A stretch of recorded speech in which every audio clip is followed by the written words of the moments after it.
Of the Right Stand. I'm Anand Narsimhan coming to you live from the CNN News 18 and Federal Bank Primetime studio. Our top focus in this Friday edition of the Right Stand: sacked IAS trainee Puja Khedkar has gone missing. Her phone is switched off. Authorities are hunting for her, but nobody knows where she is. The controversial IAS trainee, who's accused of posing as an OBC non-creamy layer candidate in her Union Public Service Commission candidature, has reportedly fled to Dubai to avoid arrest. This is what media reports claim, ladies and gentlemen. Authorities will consider the possibility of launching an international manhunt to apprehend her if the claims are to be believed. Meanwhile, even as the Congress government in Karnataka reels under the Muda and Valmiki scams, there is more heat on Chief Minister Siddaramaiah, and this time from the Governor Thawarchand Gehlot himself.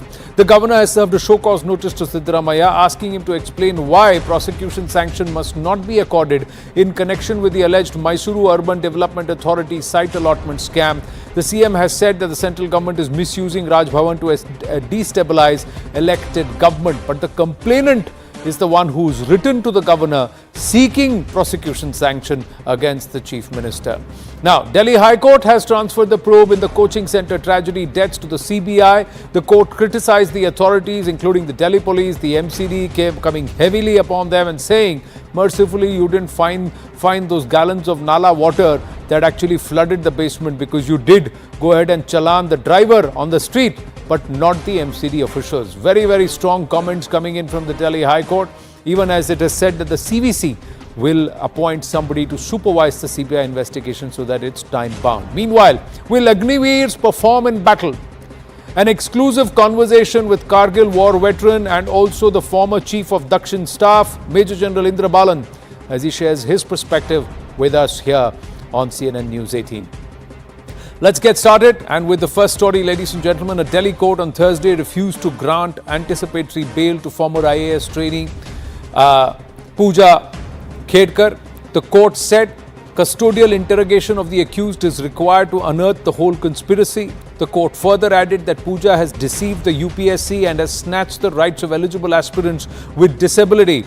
Department of Personnel and Training is looking at the medical certificates of 6 other civil servants whose certificates were flagged off on social media platforms. 5 of these are from the IAS and 1 is from the IRS. Meanwhile, there's another twist in this entire scandal, as reports hint that Puja Khedkar may have fled Bharat. Reports suggest that she is actually fled to Dubai. Let's take a look at what the Delhi court said while denying Puja Khedkar bail. First, Puja's custodial interrogation is necessary. Secondly, the allegations against her are grave and serious. Thirdly, Puja has cheated and defrauded the UPSC and snatched the rights of eligible aspirants with disability.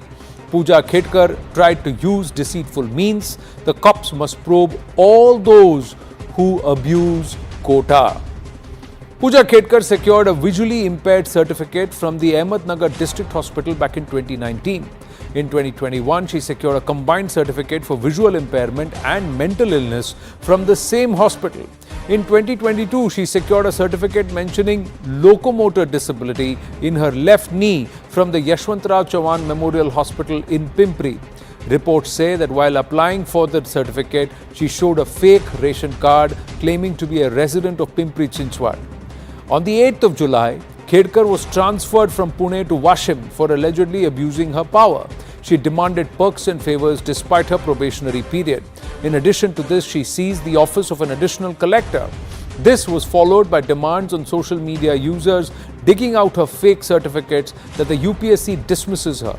On the 16th of July, the probationary officer was relieved from the Maharashtra District Training Program and was recalled to the Lal Bahadur Shastri National Academy of Administration (LBSNAA) in Mussoorie, where her training was suspended. On the 17th, an old video purportedly showing Puja Khedkar's mother Manorama arguing with metro train construction workers in Pune surfaced. Days after that, another clip of her wielding a gun and threatening farmers went viral. On 17 July, Pune Municipal Corporation of the PMC took action against the encroachments outside Khedkar's family bungalow in Baner in Pune. A bulldozer was deployed to clear the encroachments on the footpath adjacent to her residence.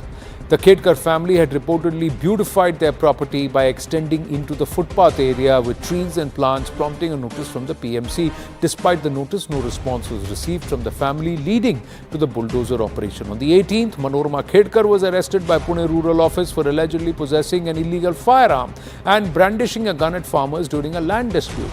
On July 18th, reports further surfaced that Dilip Khedkar, Pooja's father, had faced suspension twice during his tenure, with both instances linked to allegations of corruption. On the 19th of July, the UPSC filed an FIR against Puja Khedkar on charges of cheating. Following a thorough inquiry in which the UPSC found her guilty, the Commission also issued a show-cause notice to Khedkar asking why her candidature as an IAS officer should not be cancelled in the light of allegations related to fake certificates. Simultaneously, the Delhi Police Crime Branch also launched an FIR against Khedkar under the IT Act and sections of cheating and forgery. On July 19th, the Pimpri-Chinchwad civic body sealed an engineering firm linked to Khedkar's mother over unpaid property tax amounting to nearly 2 lakh rupees. On July 19th, again, a sessions court granted interim protection from arrest till 25th of July to Dilip Khedkar in a case where he has been accused of threatening a person with a gun over a land dispute, the same case that Khedkar's mother was arrested in.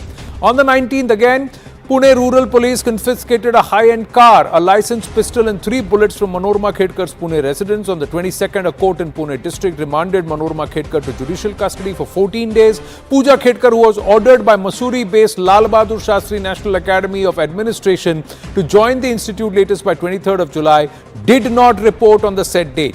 On 26 July, Pune police sent a report about the marital status of the parents of Puja Khedkar to the Maharashtra government. The couple, Dilip and Manorama Khedkar, were legally separated. The police official told PTI without disclosing more details. On 31st July, the UPSC cancelled the provisional candidature of the IAS Trainee Pooja Khedkar and debarred her from taking exams in the future. On 31st July, again, Delhi's Patiala House Court questioned the UPSC about how Puja Khedkar wasn't caught for falsifying facts despite appearing for the prelims exam 3 times and the mains exam 4 times. On August 1st, Delhi's Patiala House Court rejected Puja Khedkar's anticipatory bail plea, directing the cops to probe all those who have abused quota. On 2nd August, Puja Khedkar's mother, Manorama Khedkar, gets bail in the criminal intimidation case. But Puja Khedkar is AWOL, ladies and gentlemen. Has she fled the country? How could she flee the country will be another question. And is it all timed? And will the government, the authorities, the UPSC insist and ensure that she is brought back and held to account for her misdemeanors? Let's get a move on. Story number 2 on this edition of The Right Stand. A day ahead of the BJP-JDS mega Padayatra over Muda and Valmiki scam, Karnataka cabinet has passed a resolution advising the Governor Thawarchand Gehlot to withdraw the show-cause notice issued against the Chief Minister.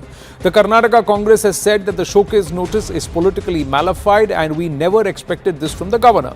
The party has further said that the BJP has misused the governor's office and the governor has become the puppet as he is acting according to them. Congress even claimed that this is an attempt to destabilize the government. Hitting back at the Congress, the BJP has said that the Chief Minister is acting above the law and he must be ready to face the consequences. Listen in to some of the reactions. Cabinet has decided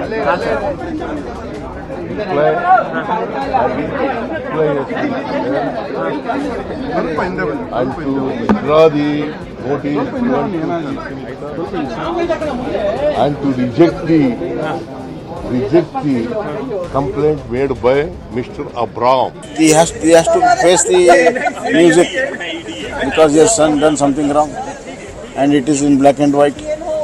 So why they should be afraid if there is nothing wrong has been done? This will be the beginning of the end of the Congress.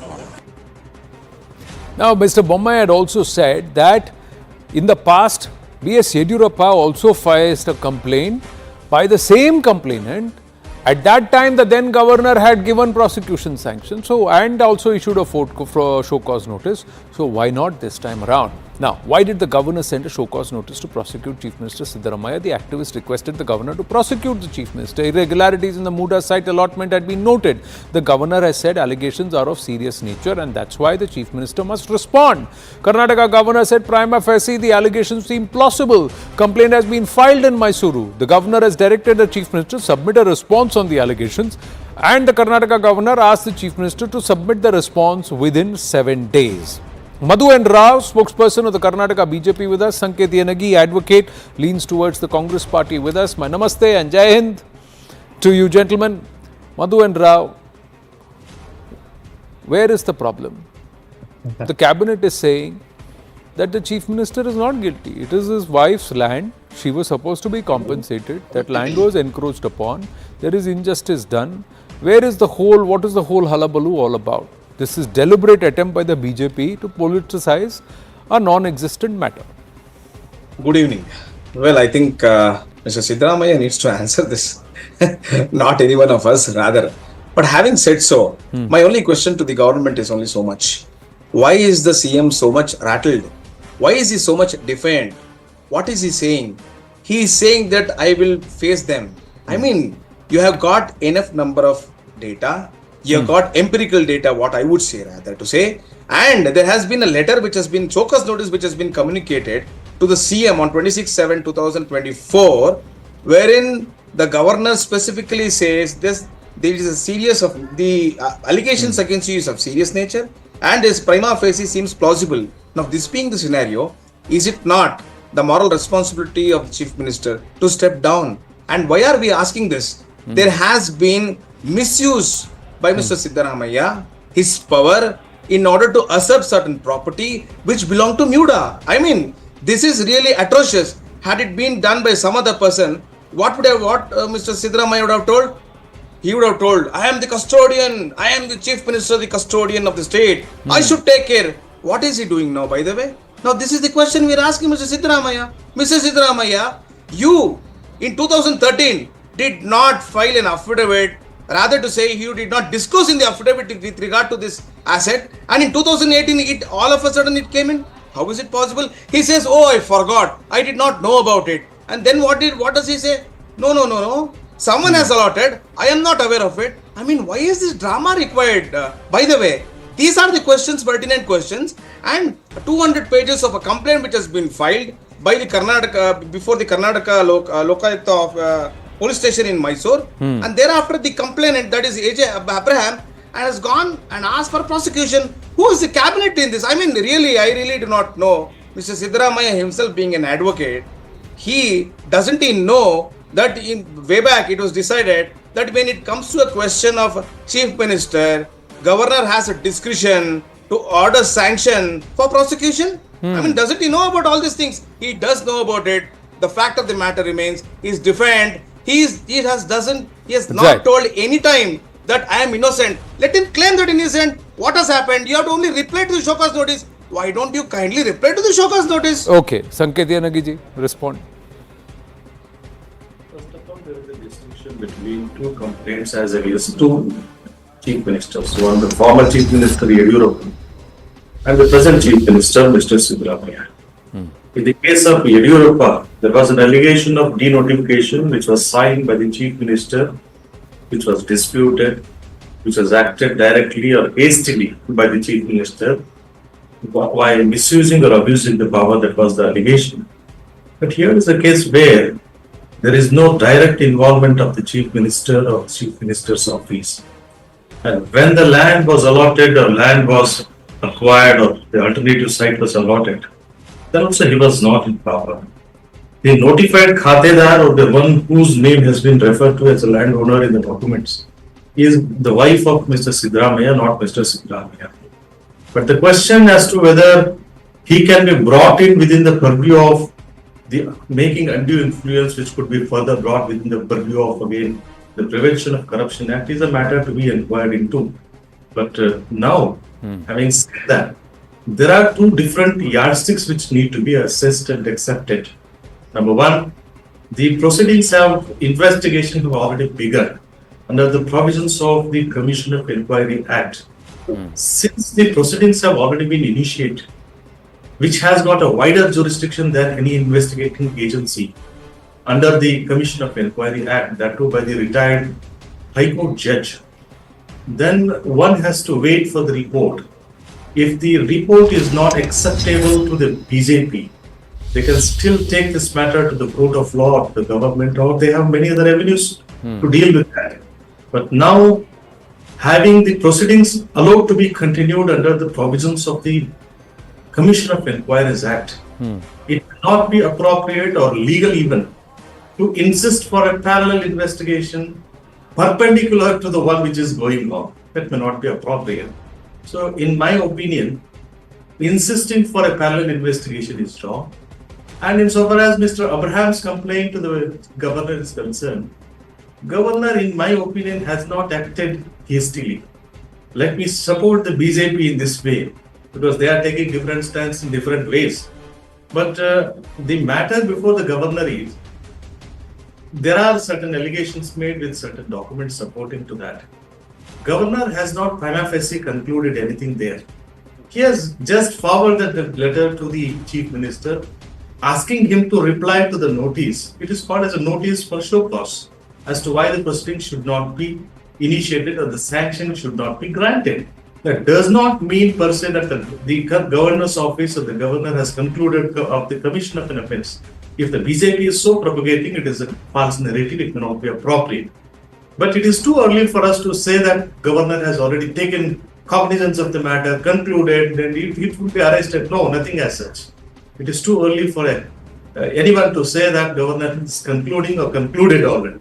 But the next aspect would be, the Congress or the chief minister has got multiple opportunities to reply. A period of 7 days has been given to him to respond.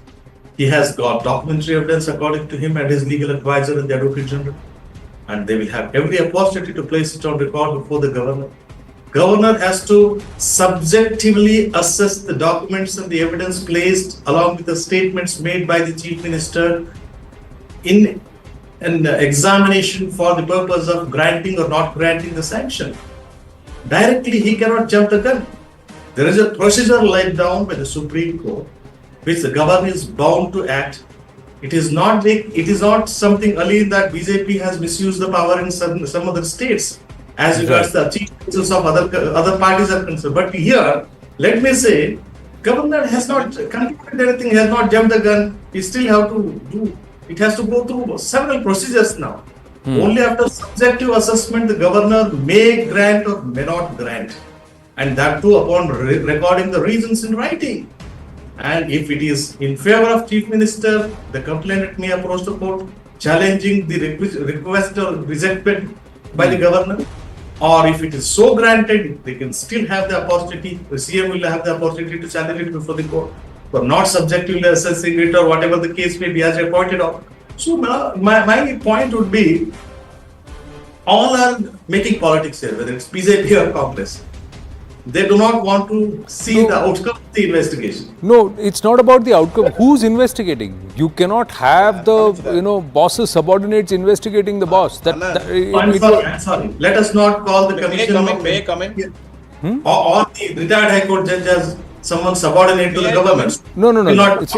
If there is an investigation, then then the other question also, Mr. Sanket Yenagi, is the fact that if the governor has sought a show cause notice, why can't Mr. Siddaramaiah respond to that show cause notice and convince the governor that there is no need for prosecution sanction? That's what I'm saying. I'm not jumping the gun, and they should not do. No. He's refusing to answer the show cause notice. He's propped up the cabinet to say, Governor, take back this entire show cause notice request. Don't get involved at all. That they are trying to advise the governor. Let me point out, two wrongs will not become one right decision. It is wrong on the part of the BJP to say that the chief minister is directly involved in the absence of any name having been popped up in any of the documents. But see, they are a political party. They have every right. They have every right to make a political allegation. Now, in the past, sir, for even half of the kind of amount of information that is available with respect to the Valmiki or Muda scams, there have been allegations, serious allegations that have been made, and they have that not just resigned. They're political parties. It's their job to make political allegations. But I'm just saying, between the governor's office and the chief minister, if the governor has said, listen, I have received a complaint against you, prima facie, whatever has been put by the complainant and the evidence that's been shown by the complainant merits a serious investigation or a serious query. I am show-causing you to tell me, give me your answer to this and convince me that I should not go ahead with the prosecution sanction. Now, what is wrong in this? I'm not, especially personally speaking, I'm not finding fault with the governor issuing the notice seeking explanation. But similarly, what I would say is, in one way, there is no wrong on the part of the governor. In the other way, there is no wrong or an allegation of moral turpitude cannot be made against the chief minister at this point of time. It is too premature. Both are premature. Okay. And in case there is assuming, as you pointed out about the commission. Coming to you, Madhu. Please complete, Sanket, and then. Yes. You were saying about the commission of inquiry, it is the subordinate, it is under the control of the government, whatever the case. Assuming for what you say may be right according to the opposition. But nothing stops the opposition from knocking the doors of the court. Right. Nothing stops the opposition. Why they aren't doing it? They have any allegation against the commission? Right. They have it. Right. Madhu. Is Mr. Sanket Yanagi able to convince you? Because this is the classic Congress strategy. My good one friend is Sanket, that you work one against the other, then you turn around and say, oh, we've got nothing wrong, and then you take a position, and then you just twist and confuse the whole Let me tell you, plot altogether. I think my good senior friend of mine, Mr. Sanket Yanagi, sounds very oxymoronic. The reason is simple. We were not the persons who told that the governor has hastily taken a decision. It was the statement of Mr. Siddaramaiah himself who told that it has been hastily taken. We never told that. Point one. Point two. Beyond that, I want to ask a question. Mr. Siddaramaiah is on office on oath of a chief minister, saying that I won't be responsible. I will be a custodian of the state directly and indirectly. I won't be taking any of the assets or so and so. What we know in the constitution. I mean, this person being so much concerned about the constitution, he is usurping a SC/ST land. He is usurping 11,500 crores of SC/ST. Money has been diverted. Right. Valmiki scam has happened. I mean, what else you want BJP to do? We have been vehemently opposing this chief minister. Sir, your steps have been wrong. Legally, you are wrong. Politically, you are wrong. Morally, you are wrong. You have gone heavy. Therefore, we are asking, your resignation is imminent. Kindly give your resignation. Point one. Point two, of all, what has the governor asked from Mr. Siddaramaiah? Mr. Siddaramaiah, look here, we have got a complaint, a voluminous complaint with heavy details. Please revert with details. And governor is just following the law as mentioned in Ashok versus State of Karnataka and as per the Supreme Court principles. What is wrong in that, Anand? This is what we are asking. I think the chief minister must come out in the open and say, I am innocent. Has he ever told? Yes, never told I am innocent. He is only vehemently telling, oh no, the law is not followed. Oh no, politically it's been motivated. You just credited him with being an advocate, along with also, he's also an astute politician. So he knows what is correct to say in public and how he'll measure his words carefully, because he knows that anything and everything that he says will be held to account eventually. One more important thing I want to tell. One more important thing I want to tell. All the things which has happened in this case was when he was in power, when he was deputy chief minister, and when he was in chief minister, and also when he was in LOP. Question is simple. You have been complained against in terms of Prevention of Corruption Act. Therefore, you answer the queries. My simple point is, sir, if there was nothing wrong and if he's got nothing to hide, he would have said, go ahead and investigate. Even if you want to sanction prosecution, go ahead and sanction prosecution. He would have immediately had the response to a show cause notice, because he would have anticipated it. The fact that this entire block strategy is happening is the adage that it goes, there is no smoke without fire. Mr. Yanagi and Mr. Rao, thank you very much. I have to move on because we got big development coming through on the Puja Khedkar story. Before we move on here to the coaching center and what happened in Delhi High Court, we got news on Puja Khedkar's whereabouts. Now, media reports that suggested, and let's go to it, media reports that suggested that Puja Khedkar may have fled the country and may have ended up in Dubai. Manoj Kumar Gupta, our senior editor security, is now joining us, is now getting us this information that Puja Khedkar has not left the country, because the immigration records very clearly say and suggest that she is very much in Bharat. So the media reports that suggest that she has fled the country are wrong. CNN News 18 is putting this out that Puja Khedkar is very much in Bharat. Immigration records do not show her exiting the country. Now the question is, as Puja Khedkar, she has not left the country. Has she left the country under a false pretense or a false alibi or a false document? That we do not know. But Puja Khedkar, as of now, as per the immigration records, no immigration record has been found of her exiting the country or emigrating from Bharat, from any port, be it Delhi or be it Mumbai or any other. She has not seen, the immigration records don't show her exiting from Bharat. The news that we have, that contrary to what other media reports or some media reports suggested, that she may have fled the country, she hasn't fled the country, she is very much in Bharat. But the fact is that the cops now have to find her. The cops now have to find her and bring her to book, because she is not in Mussoorie either. She is not reported to Mussoorie, back to her base. She is not been seen in Delhi, where the matter is being heard in court. Yesha Kotak joins us with more details. Yesha, any idea where Puja is? So as of now, when we speak to our sources, they've mentioned that though she might not be in Maharashtra, she could have fled towards a northern state. However, as of now, even the Delhi police has not reached out to Pune police to seek more details of her or her family. Now, of course, as a part of the procedure, we've also seen that the Delhi court has instructed Delhi police to widen the scope of investigation and understand the whereabouts of Pooja, and also get more details about the allegations that are leveled against her. However, in this case, considering her main base was Maharashtra, the first point of contact for Delhi police would be the Pune police. However, there has been no such contact, but sources indicate that she has left Maharashtra, she has gone to a state up north. However, as of now, details are yet awaited, and Delhi police is trying to understand as to where Puja Khedkar is. Yes. Right. Thanks for that. Thanks for that information. But as of now, we can only say here at CNN News 18 that Puja Khedkar is very much in Bharat. As per the report, she is not left anywhere. As for the immigration records, Manoj Kumar Gupta getting us these details that no immigration record found about her exiting the country. Let's move on here on the right stand, ladies and gentlemen, to yet another big development. The Delhi High Court came down heavily on the Delhi police, the MCD and the entire administrative functioning of the Delhi government. The court on Friday ordered the Central Bureau of Investigation, CBI, to probe the deaths of the 3 civil services aspirants due to drowning at the IAS coaching center basement in Old Rajendra Nagar.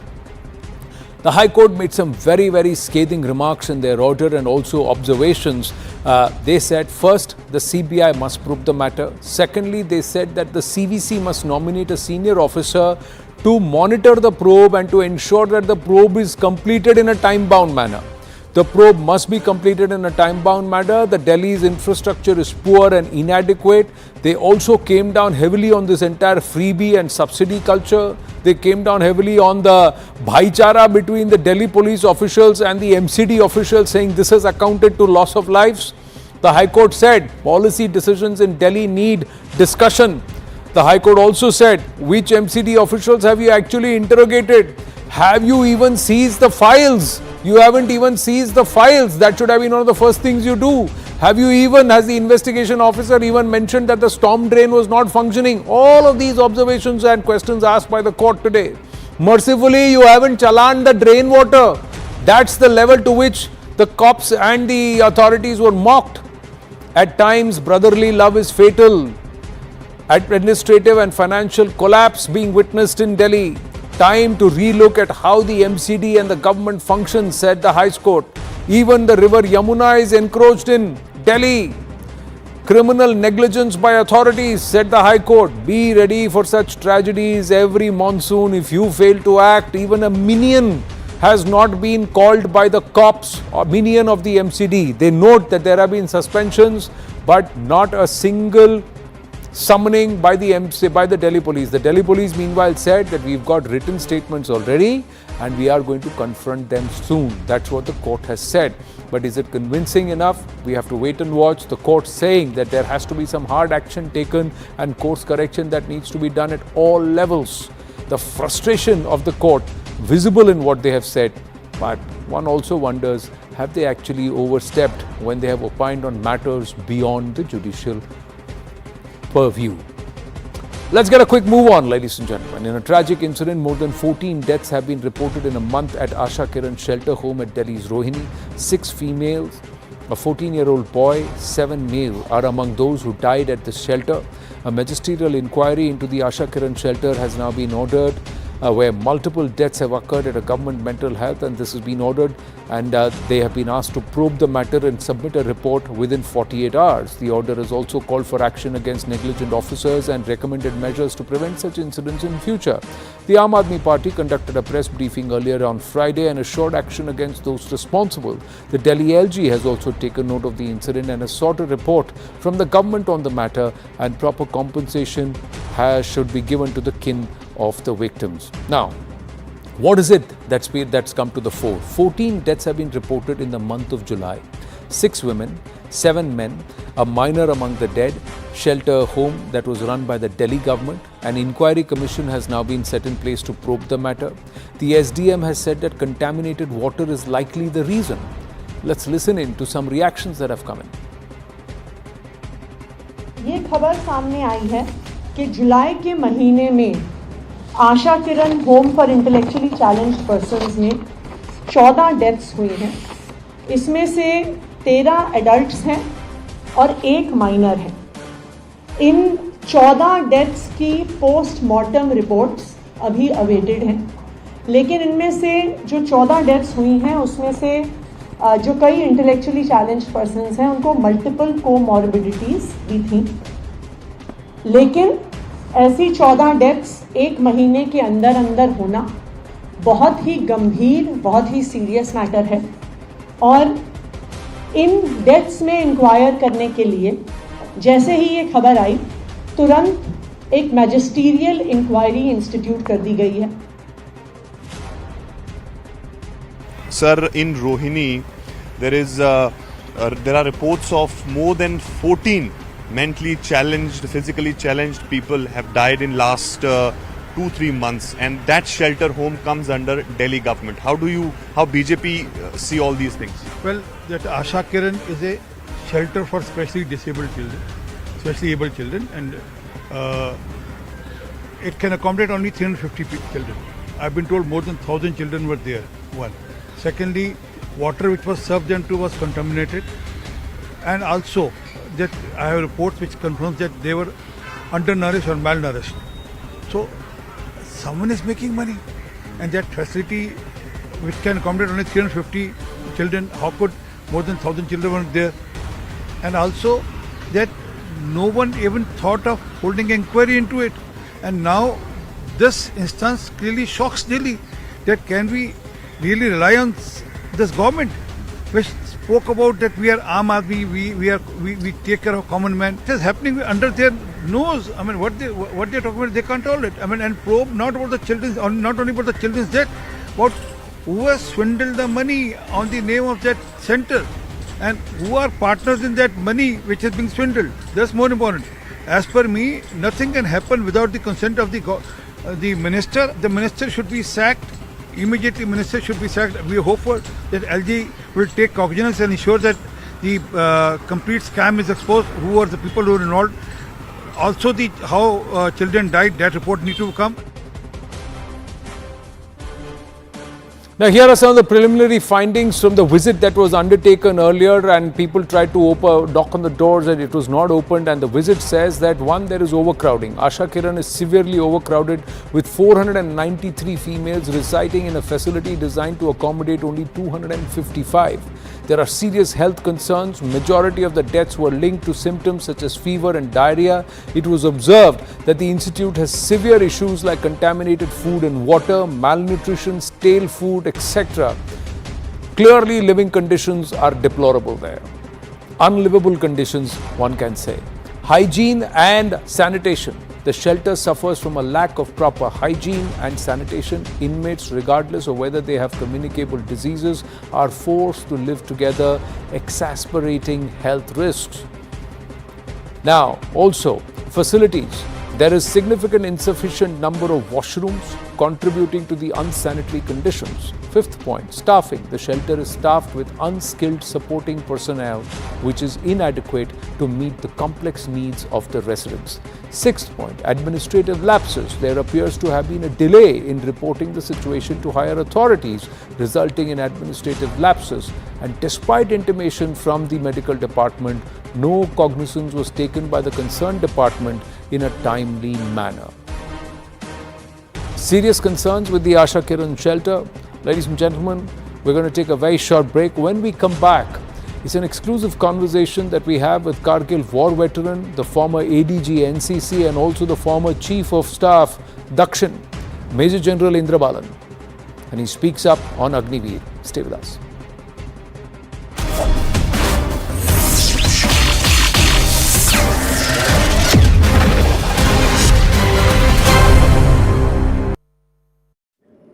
माई भाई मैंने भी इस बार SIP करके mutual fund में पैसे डाले तो मुझे ये जानना था कि KYC का चक्कर क्या है। म्यूचुअल फंड सही है .com या अपने म्यूचुअल फंड की वेबसाइट पे जाओ, पैन नंबर डालो और सिर्फ इतना देखो कि तुम्हारा KYC स्टेटस रजिस्टर्ड है या वैलिडेटेड। रजिस्टर्ड हो तो आधार और पैन कार्ड के साथ अपना KYC वैलिडेट करो, जरूरी है और ज्यादा वक्त भी नहीं लगता। और वैलिडेटेड हो तो सही है।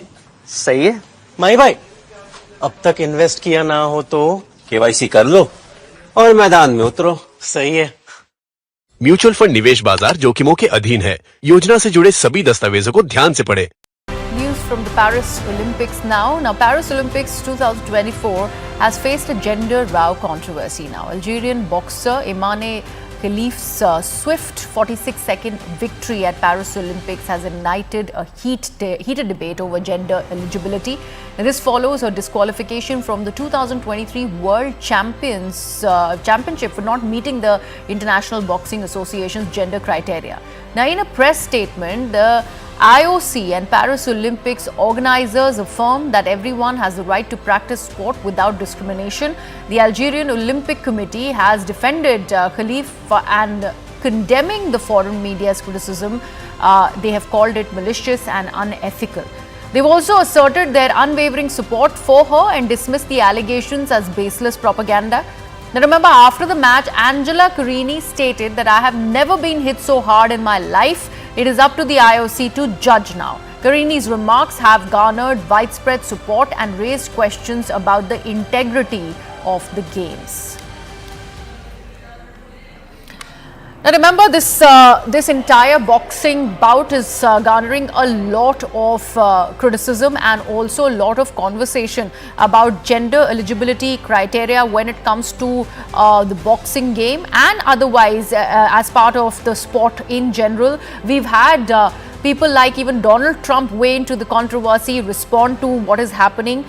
This started after Angela Carini in fact had asserted that she was badly hit as far as that boxing bout is concerned, and that's when there were questions raised on the gender eligibility of Imane, and this is what has led to this entire controversy that we are looking at that's coming out of the Paris Olympics. My colleague Anand Narsimhan is with us on the broadcast. Anand, a lot of talk about this boxing bout, even Donald Trump really weighing in. What more can you tell us when it comes to this controversy associated with gender eligibility here?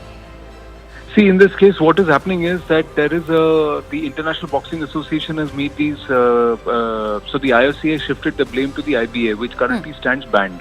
They have taken these decisions, so now there is a shifting of blame. But more importantly, women athletes are saying that women discipline should be for women who are naturally women, so the XX and XY chromosome should not be mixed, because it is unfair on women, real women, and that's the whole agenda, because the Italian boxer was very clear. She said she's never been punched so hard. And it's, if she's going to have to fight a man, then she'd rather not fight at all, because it's not supposed to be a mixed discipline.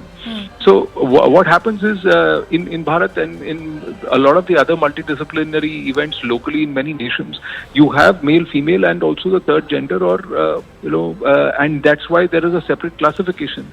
In this case, what happens is, and this has been a huge debate, and now it's caused a huge furore, because what about the rights of women? And what about games which are women? Because women who are genetically and biologically women, the XX chromosome, they have a different construct, and that's why the physicality is different. And clearly, when the genetics and the biological construct is different, it becomes an unequal sum game there and a competition. And this has been raised in athletics, it's now being raised in boxing.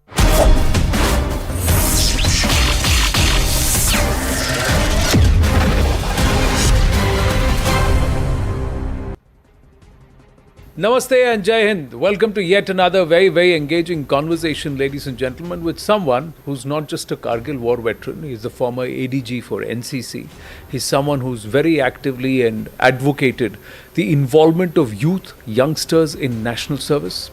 He's the former Chief of Staff of Dakshin Bharat, and currently in the thick of all the recovery and help in Wayanad. He's just air dashed to have this conversation, and he's going to go back again. Major General Indra Balan, Namaste, Jai Hind, and thank you very much. Jai Hind. First up, I want to start with the fact that there is just one badge there, and I can read Operation Vijay on your sleeve. Yeah, so usually, we veterans would wear our medals. Your decorations. My decorations, etc. But this is a more informal conversation that's meant actually for a Republic Day event or a president's presence, etc. So in an informal event, I thought I'll wear what is very close to my heart. This is the badge which we had created, a lapel pin kind of a thing. The brigade created immediately after the war. So I'm preserving it since then. It's that. And it's 25 years since Kargil. It's 25 years, so I thought that's the right thing to wear for me to celebrate the victory and also remember the martyrs. Since you were ADNG, NCC, Bihar and Jharkhand, and that's the reason why I want to understand the impact and this whole conversation around Agnipath and Agniveer. Can you dispel some of the doubts and also some of the concerns? And a lot of it is also coming on ground from within the forces. So what's your first take on Agnipath and Agniveer in its current construct? So if you ask me in one line, I would say it's worth a try. It's worth a try, because unless you try out something, you will never know where it goes. Now coming to, as you said, address the concerns and etc. I'll give you my perspective. There are huge number of perspectives, and I can give a credible perspective because as Chief of Staff Dakshin Bharat area, I've dealt first hand. There were 6 centers with us who were training Agniveers, and I was one-to-one in touch with the training happening. So I can share that perspective as well. So to understand Agniveer, Anand, we have to break it into 4 stages. To just say this is Agniveer and this is what happening is not worth it. So let's go through each stage. Stage 1 is the selection process. Stage 2 is the training, once he's recruited in. Stage 3 is the employment in the army. And stage 4 is post-employment. So there are 4 clear stages. And we have to analyze each stage step by step. So this is stages. Secondly, who are the stakeholders? We got to see it from all stakeholders' point of view. The stakeholder is the Agniveer himself, then his family, then the military, then the government, the society and the nation, and now also the public sector and those prospective companies and organizations which are going to employ them. They are also going to be future stakeholders. So you have to see it from all stakeholders' point of view. So we can chat on each perspective. So let's first go through the Agniveer itself without talking of stakeholders. Part 1.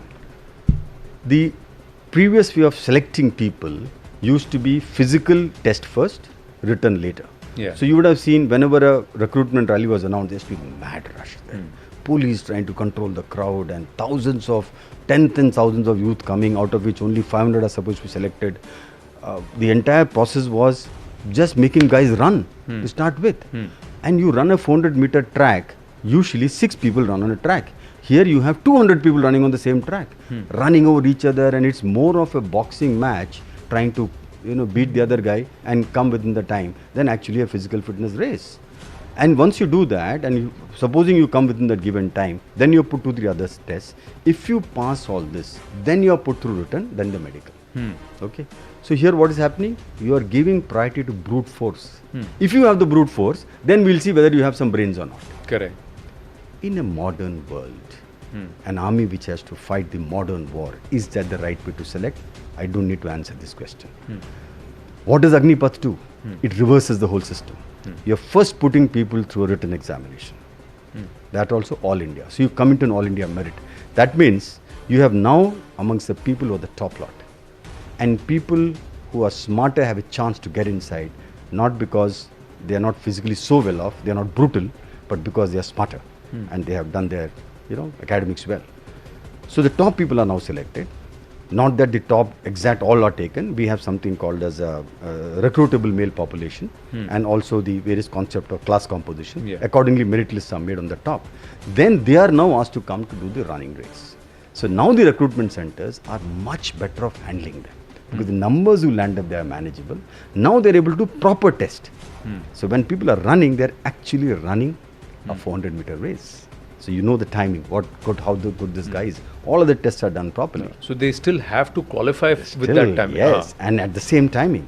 So you see, medical is common. So now you see what you have done. You've got smarter soldiers coming in, as fit as that, and they are now ready to get prepared for all sorts of modern warfare that India will have to enter into. So that way, the selection process itself makes this entire Agnipath scheme a better scheme. Now this process could have been done even without Agnipath scheme, if you ask. Correct. It could have been done the normal process as well. But because Agnipath came, somebody thought of this and we came in. Okay. Others maybe would have just carried on the whole process for long. Now come to the training part. I'll give you my assessment of training. The training is supposed to be X number of weeks, 36 weeks, etc., distributed into various, recruit training and professional training, ABCD. The inputs I have, which is what is known to the thing, that the quality of people who have come to train, to start with, the trainable material itself is superior compared to, but it's natural. Correct, because you're starting a few rungs up. You're starting a few rungs, so obviously, but now when they're training, obviously the training outcomes are superior. Because a soldier today, your training outcomes are not only being looked at by how many push-ups you're able to do or how much faster you're able to run, the soldier has to also show his performance in ability to learn his weapons, understanding the weapon systems, all that is done even in the basic training. So even his training standards have been proven to be superior, the same numbers were being trained as compared to the previous lot. Right. So again, we've got a better material here. Again, this is a process of selection. Correct. It has not to do with actually Agnipath or Agnivir, but because of Agnipath or Agnivir, this is happening. So two things we are clear. There is, it goes without doubt saying that this is a great process. Third step, coming to the employment in unit. This is where a little challenge is, and this is where we need to study the whole scheme. Now when they are in the unit, they are of course young, they are smarter definitely, they are raring to go, and some of them are smarter than their superiors. It is natural. So there is going to be some sort of, I won't say friction, but professional differences. Because earlier the guy who came, he was obviously not superior to the superior guy. This guy is smarter, better educated, people with BSc, all coming in. The guy who's already inside is not so smarter. So that is going to be a challenge on leadership skills at junior leadership. How this now Havaldar, JCO, NCO manages lot who's smarter than him. Correct. That's something that the learning process will teach them. The second thing I see is that this, out of this 4 years, X amount of time is already gone, 36 weeks. The balance time is what they're spending there. In this short time, if there's a war, the question in your mind, everybody's mind is, are they ready now to be deployed in war straight away? Because war is not only about technology and physical fitness, it's a lot to do with morale and motivation. Morale, motivation, team, regimentation, teamwork, group dynamics, so many things are there. And in the Indian army specifically, as compared to other armies, regimentation for many, many years has been a very strong factor. Naam Namak Nishan is something which is sacrosanct. For them it's sacrosanct. How much of that Naam Namak Nishan gets embodied in him is a question that we will have to answer in due course. The inputs I have from people who are there is that they are catching up. They are showing similar interest. But showing interest is not same as absorbing it. Internalizing it. Internalizing it. That's right what I would say. Internalizing it. So that we have to wait because it's too early to judge. There are positive signs. There are not so positive signs. And I think the current leadership will be better able to answer that. and how it is shaping up. And we have to wait and watch. Speaking to it will be conjecturing. So I don't want to conjecture on that. Correct. But I'm hopeful that things will not be that bad. There is a good possibility that it will be a shade lower than the original process, but natural. Yeah. But the overall process may not be all that badly off the mark. So that is that part. So we'll wait for the real outcomes to happen. If I may interrupt, Please. one of the queries here on the regimentation aspect is that after 4 years, once the shafting happens, that 75% are let go of, 25% are retained, that's when they are assigned to their regiments. Yes. So then there is this aspect of re-regimentation. And many are worried about that, because once you're part of a regiment, you're part of that regiment. So when this re-regimentation happens, again, this leadership, loyalty, again, this whole process of Naam Namak Nishan, how is that going to get affected? This is one of the concerns. Yeah, I agree with you. So this re-regimentation is not something new. When the technical arms and services officers level, when they join the army, they are all initially sent to infantry. They serve there for 2 years. And then and they become embedded. Some of them swear by it. And this gentleman who spends 2 years with the infantry unit, he owns it as his unit, and the reverse is also true. Correct. He becomes part of that regiment. So that embedded thing happens. Then he moves on to the services or combat arms, and he serves all his life there. So he adopts the new regiment because he has internalized the concept of regimentation, not the regiment itself. Okay. You see? So having done that, wherever he finds that bonding and unity, he latches on and moves on. If he doesn't find that, he will not internalize. Yeah. So in the recruitment process itself, the concept of regimentation has been put into him. Now it is for the new team to accept him and make him accept you. That is where a leadership matters. You see now, the challenge is that after 4 years, only 25% people are going to be absorbed. Correct. What does this lead to? This leads to something called as possibly crossing the threshold of healthy competition. Competition is good in life, whether it's private sector, army, everywhere. Why? Because competition brings in that necessity to do better, some bit of insecurity, and you want to perform better. So if there is no competition, there is a monopoly, you will not do. Correct. So the competition is always good. ACR systems, all is good. Now for them also we have an ACR kind of system assessment. And now imagine only 25% being selected. Various selection process. Indian Army selection process very pedantic. It's also highly competitive, and that's why you find there's a lot of people coming to the courts and fighting ABCD etc. because of all this. It's okay at officer level because you have the maturity, the understanding, and it moves on from that. Imagine at this level, now this boy knows यार 4 साल बाद मैंने अंदर घुसना, मेरी माँ मेरे को अंदर घर में नहीं आने देगी. बोलेगी बेटा तू किधर को तो भेजा था फौज में आने के लिए, तू वापस आ गया.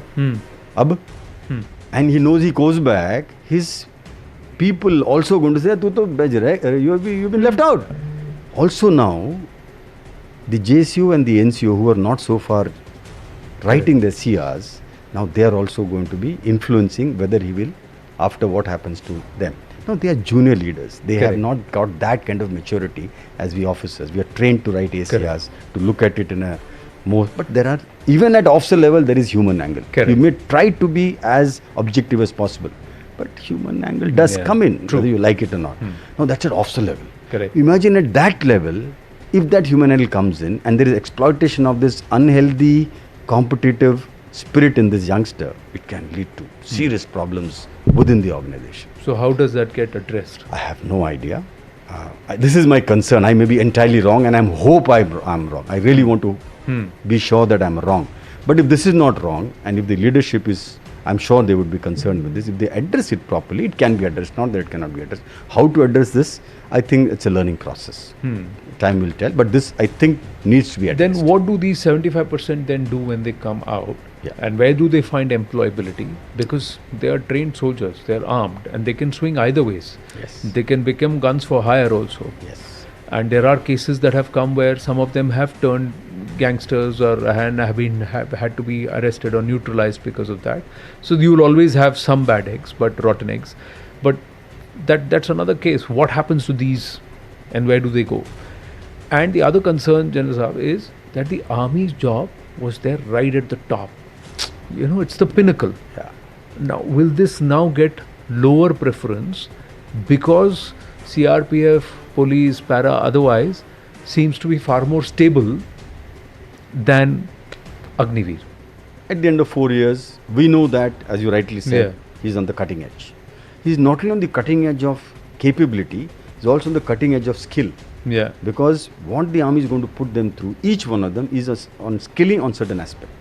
If he's learned how to fire a weapon, he's learning about the weapon system, and he's a much smarter soldier. So he's not only learning todna jodna, he's also learning how the damn thing works. Banana or chalana. Yes, banana chalana. Plus he probably goes a little bit more because he's a science graduate now. So when he comes out, his employability after 4 years much higher than someone who's coming out at 35. 35. Point number one. Point number two, his learning curve is much superior. Correct. He's at the beginning of his learning curve. He's got so much to go. So a private sector would be far more happy to pick him up, put him through 6 months and say, yeah, here it is. 3, he doesn't have to be employed at supervisory level. Correct. He can be employed at the lowest level of starting in, let's say, an assembly line. And still grow up. And within no time, I can tell you, this guy will overtake people and go up. Because he has that mentality, he has that fighting spirit, he knows how to compete, he's a great competitor, and he has got everything going. The skill. The skill. And he's open-minded. His children are not calling him. His mother is saying, Bada, go ahead. He can be anywhere in the country. So his employability factor is going to be so high. I mean, now I'm in private sector, by the way. Yeah. I'm doing a lot of R&D work and developing technology. Yeah, engaging with We military. are looking for people like him. Okay. I'll be so happy that when I start my assembly line of the products we are creating, I would be so happy to get an Agniveer into my system because I know I need to only tell him how to do the assembly line. I have to teach him nothing else. Because बाकी regimentation, सब हो चुका discipline है also उसको, हो चुका loyalty, है. Regimentation, fitness, timing, वो वहाँ नहीं बोलेगा कि सर मैं 8 घंटे काम करूंगा. दूसरा बंदा तो बोलता है 8 घंटे का 7 घंटे काम करे, बोलता है 8 घंटा हो गया मेरा. ये तो बोलेगा सर मैं तो 9 घंटे यहाँ पे हूँ, 10 घंटे हूँ यहाँ पे, because he is ready to take it up. So,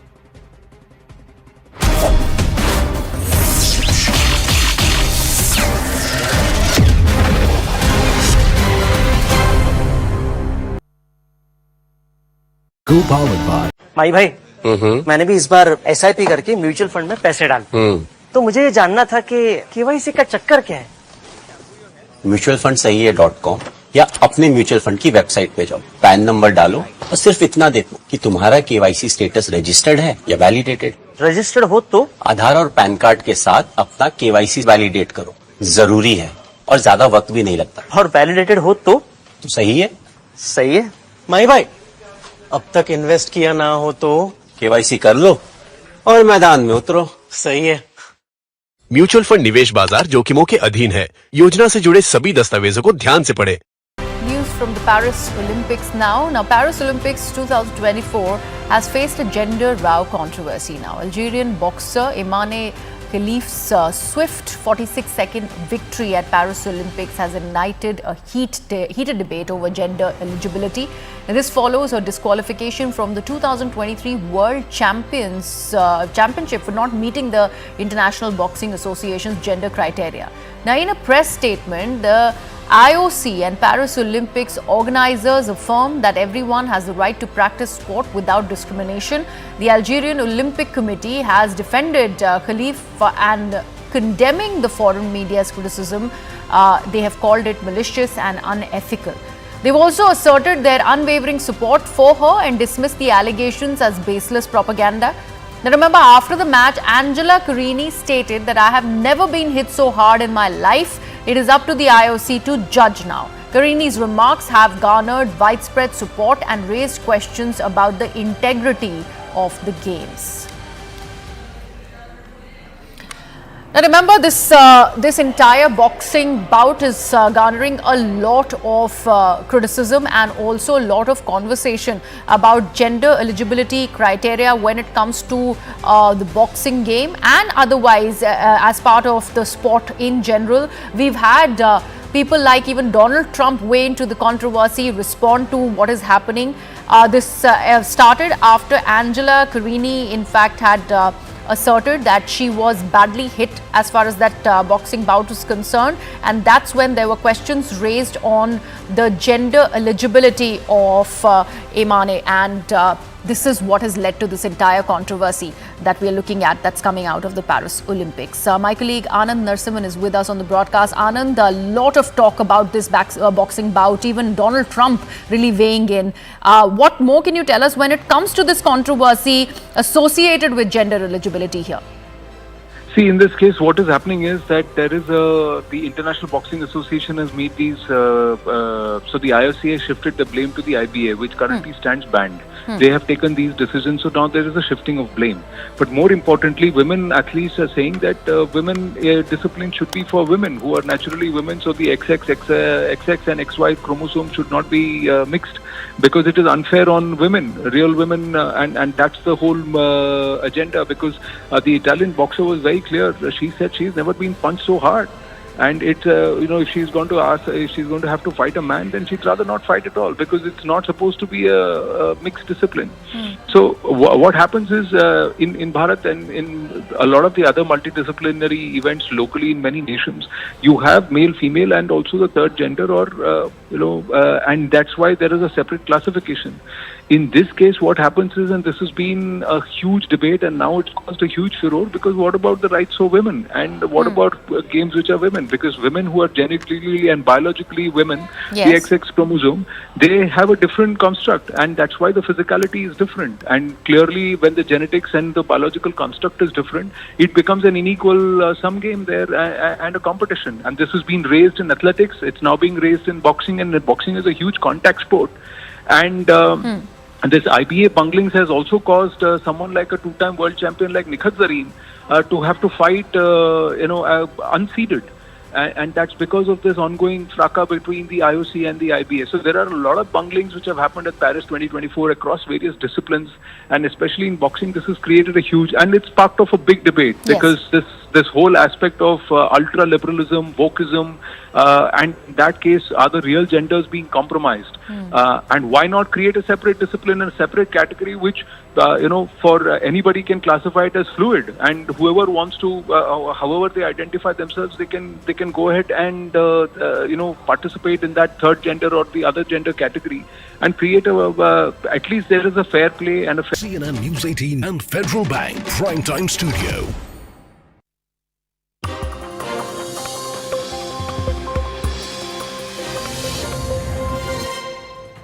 Good evening, this is Brass Tacks. I'm Zaka Jacob. We're coming to you live from the CNN News 18 and Federal Bank Primetime Studio. The Karnataka state government has taken grave exception to the show cause notice that's been issued by the governor of the state to the chief minister on the Muda land scam. Remember, the BJP has been putting pressure on the chief minister to resign because they believe his wife was in lieu of her own agricultural land. She managed to get prime real estate in Mysore. That, of course, was more than 10 years ago. Yesterday, the entire Council of Ministers asked the governor to withdraw the motion asking the show cause notice to the chief minister of the state. Now, fundamentally, it